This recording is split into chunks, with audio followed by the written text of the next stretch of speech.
Midnight, the hour when shadows come alive and secrets knock at your door. But what happens when that knock is followed by silence?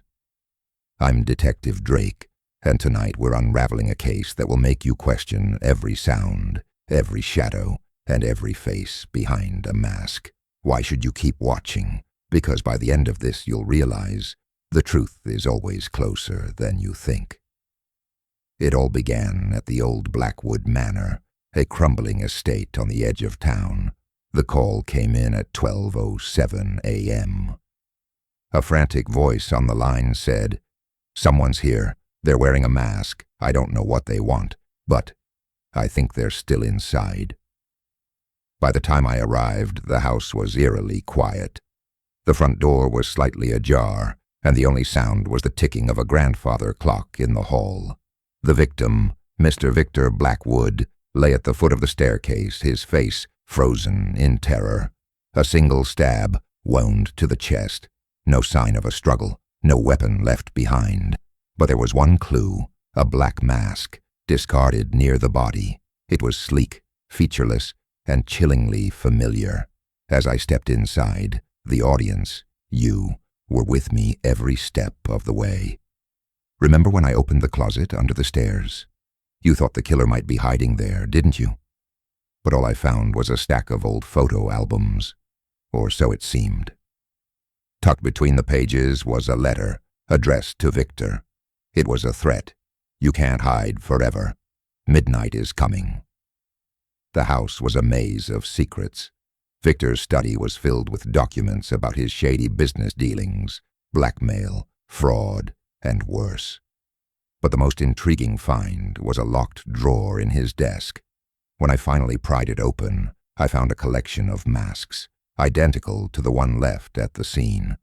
The suspects were few but suspicious.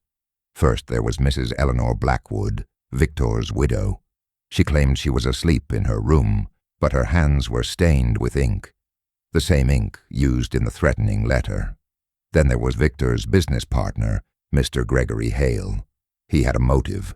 Victor had been embezzling funds from their company, but Gregory had an alibi, or so he said.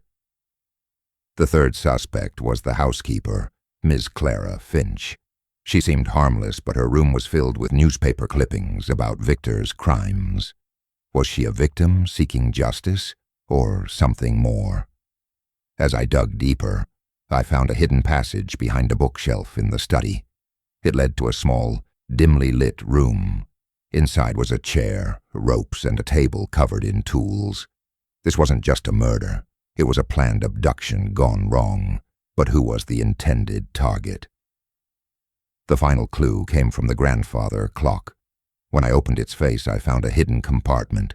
Inside was a key, and a photograph of Victor with a woman I didn't recognize.